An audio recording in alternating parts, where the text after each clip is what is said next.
Assalamualaikum warahmatullahi wabarakatuh. Sudah makan malam kan ini? Masih lemes ini. Sekali lagi, Assalamualaikum warahmatullahi wabarakatuh. Alhamdulillah.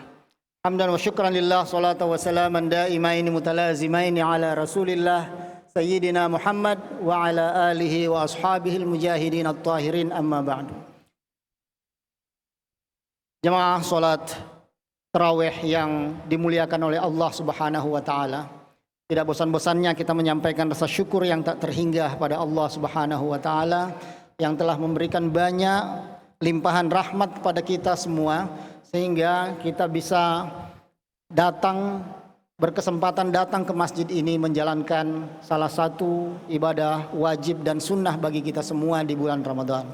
Salawat dan salam kita sampaikan kepada junjungan Nabi besar Muhammad sallallahu alaihi wasallam yang dengan segala pencerahan, penjelasan yang kita dapatkan dari hadis-hadis dan sunnah beliau, kita dapat menjalankan agama ini dengan penuh keyakinan yang benar. Bapak Ibu sekalian, salah satu makna terpenting di bulan Ramadan ini adalah bahwa Ramadan adalah bulan sekolah, bulan pendidikan, bulan training.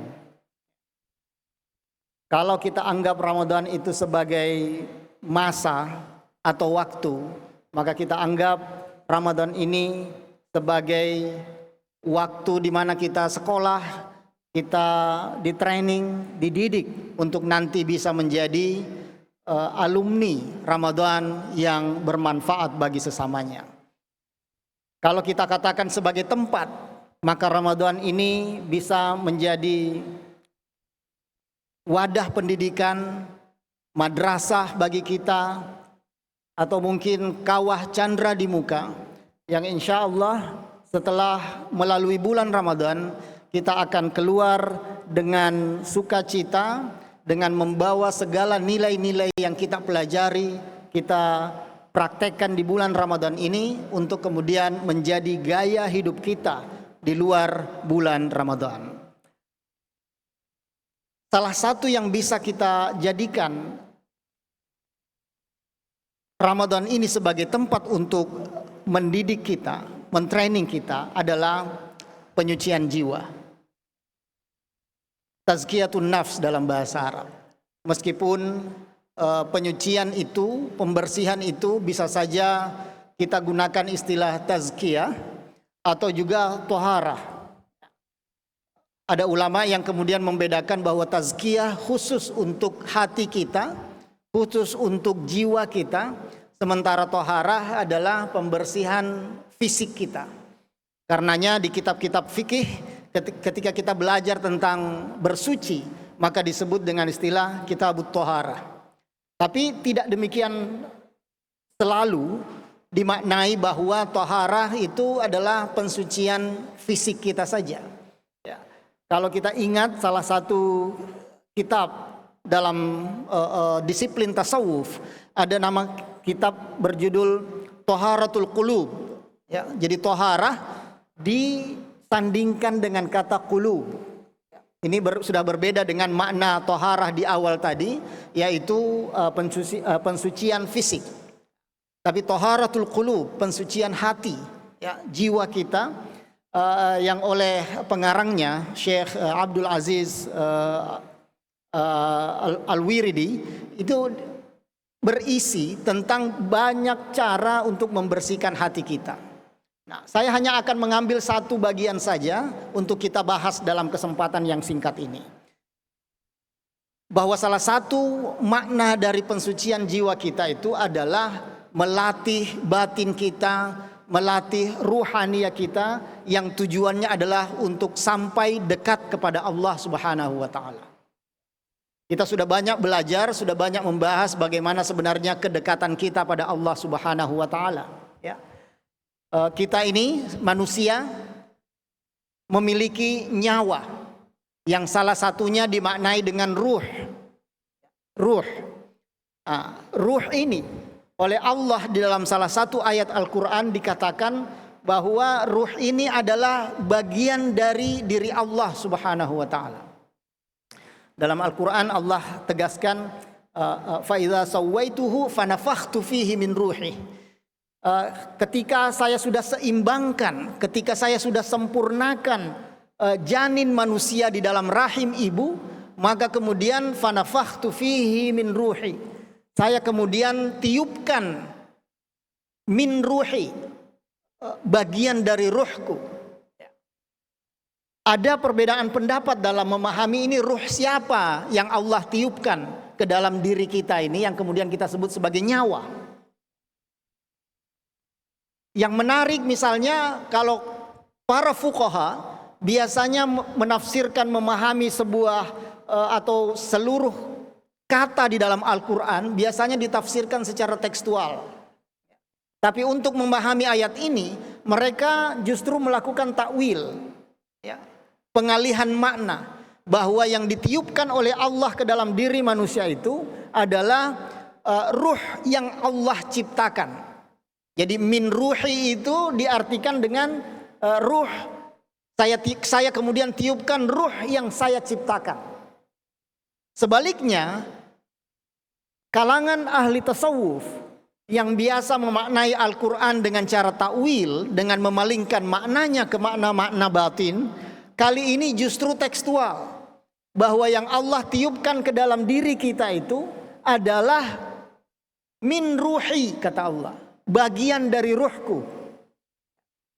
Nah, inilah yang kemudian menjadi salah satu alasan mengapa kemudian para mutasawwifin, ya, atau ahli tasawuf, ahli tariqah itu biasa mengklaim bahwa kedekatannya dengan Allah Subhanahu wa taala itu bahkan terwujud dalam bentuk penyatuan diri antara dirinya dengan Allah Subhanahu wa taala.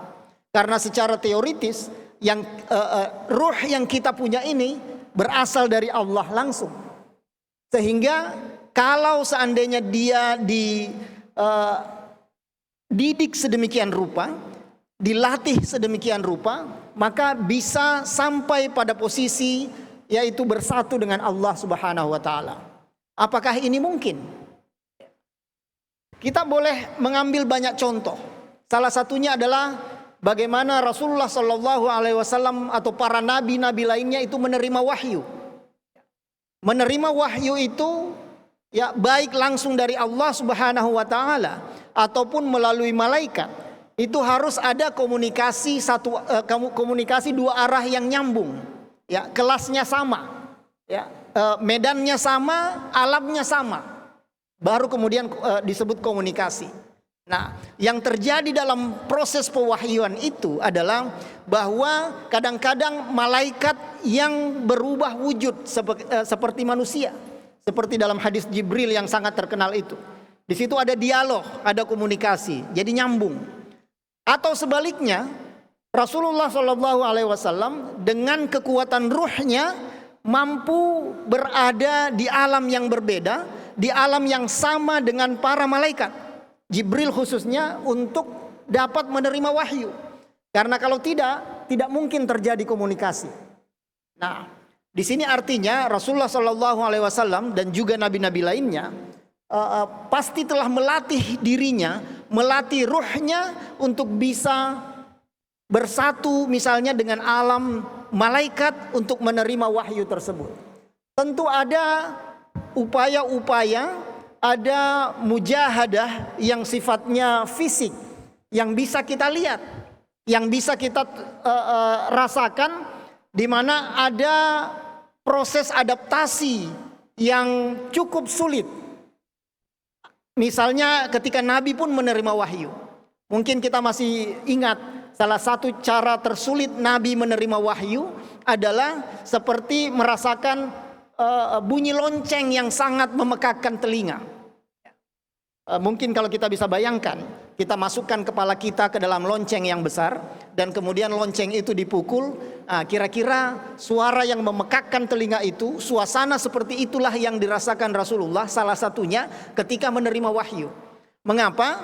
Karena Rasulullah SAW sebagai manusia biasa harus beralih dulu dengan ruhnya yang sudah terlatih sedemikian rupa untuk masuk ke dalam alam malaikat. Dan itu bisa melalui adaptasi fisik yang tidak biasa. Nah, jadi kita ingat kemudian pertama kali Rasulullah menerima wahyu, ya, itu Nabi sampai sakit, Nabi sampai meriang. Itu adalah hasil adaptasi fisik Nabi yang sifatnya syahadah untuk bersatu dengan alam malaikat yang non fisik. Nah, yang Rasulullah lakukan sebelumnya adalah untuk melatih ruhnya adalah dengan bertahannuts di Gua Hira. Ya, setiap hari bertahannuts, ya, melatih ruhnya untuk suatu saat siap berkomunikasi dengan Jibril.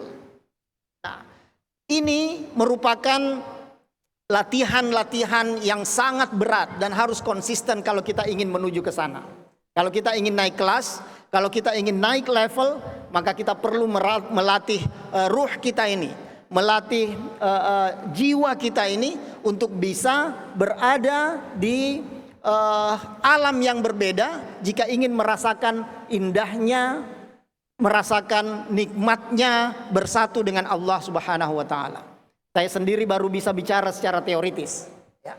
Kalau kita tanya para sufi, mereka sudah bisa merasakan itu dan itu sangat nikmat. Kalau kita sudah merasakan kenikmatan, biasanya kita ingin balik lagi ke suasana itu. Nah, itulah yang kemudian para sufi biasa ketika mengamalkan zikir-zikirnya, ya, berupaya untuk berada di situasi dengan sensasi yang luar biasa ketika merasa bersatu dengan Allah Subhanahu wa taala, dan itu nikmat luar biasa kata mereka. Nah, ini adalah hasil melatih jiwanya. Ya, tazkiyah salah satunya adalah tazkiyatun nafsi itu. Ya, menyucikan jiwanya. Baru kemudian sesuatu yang suci itu bisa bersatu dengan sesuatu yang suci pula.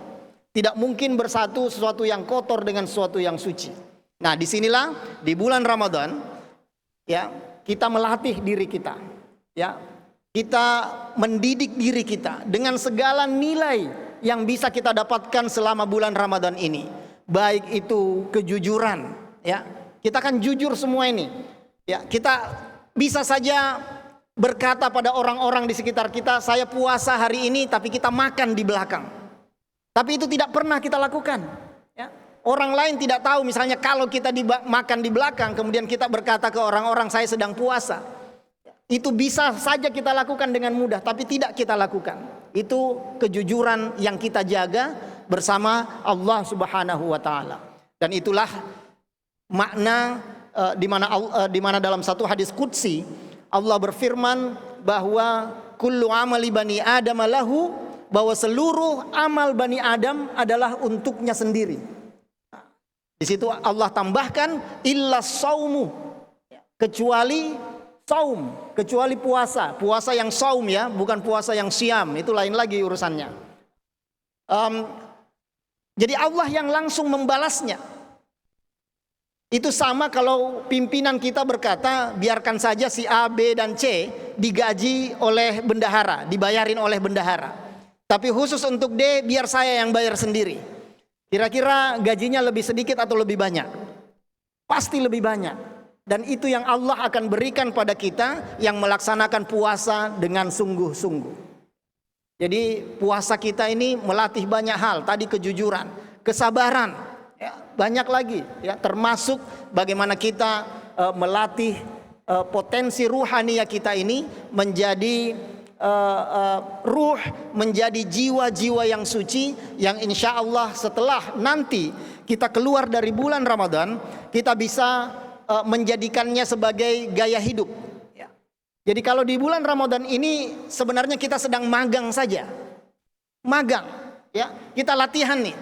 Nanti kemudian sesungguhnya di 11 bulan lainnya itulah yang harus menjadi patokan bahwa madrasah Ramadan ini kita jadikan sebagai gaya hidup di 11 bulan lainnya. Bedanya, ya, bedanya kalau kita magang di Ramadan ini, Allah memberi kita ganjaran yang jauh lebih besar daripada 11 bulan lainnya. Berbeda kalau kita magang di kantor-kantor.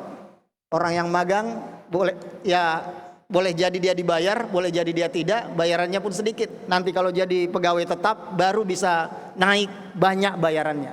Nah, sebaliknya di Ramadan ini kita magang, kita latihan ya, menjadi makhluk Allah yang berada di level tertinggi yang kita mampu.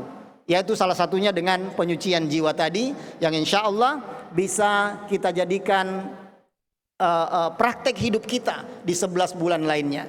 Jangan sampai kejujuran yang kita jaga, kesabaran yang kita bangun selama Ramadan ini hanya berada di bulan Ramadan. Ya, dari awal kita sama-sama mengingatkan bahwa ya kita jadikan gaya hidup kita di bulan Ramadan ini dengan segala nilai-nilainya menjadi gaya hidup kita di 11 bulan lainnya. Nanti masuk Ramadan berikutnya kita recharge lagi. Kita tingkatkan lagi latihan kita supaya menjadi hamba-hamba Allah yang abid sekaligus alim ya. Di Ramadan ini kita banyak melaksanakan ibadah-ibadah fisik sekaligus ibadah-ibadah yang sifatnya batiniyah dan juga pemuasan-pemuasan intelektual lainnya. Kita banyak punya waktu dan kesempatan untuk belajar, untuk membuka wawasan kita, mendapatkan pencerahan-pencerahan agar kita bisa memahami sekaligus menjalani agama ini dengan penuh keyakinan. Semoga kita menjadi hamba-hamba Allah yang dengan madrasah Ramadan ini, dengan kesucian jiwa yang kita latih selama Ramadan ini bisa menjadi praktek hidup kita di luar bulan Ramadan nanti. Demikian, semoga bermanfaat buat kita semua. Mohon maaf atas segala kekurangan. Wallahul muwaffiq ila aqwamit thoriq. Wassalamualaikum warahmatullahi wabarakatuh. Waalaikumsalam.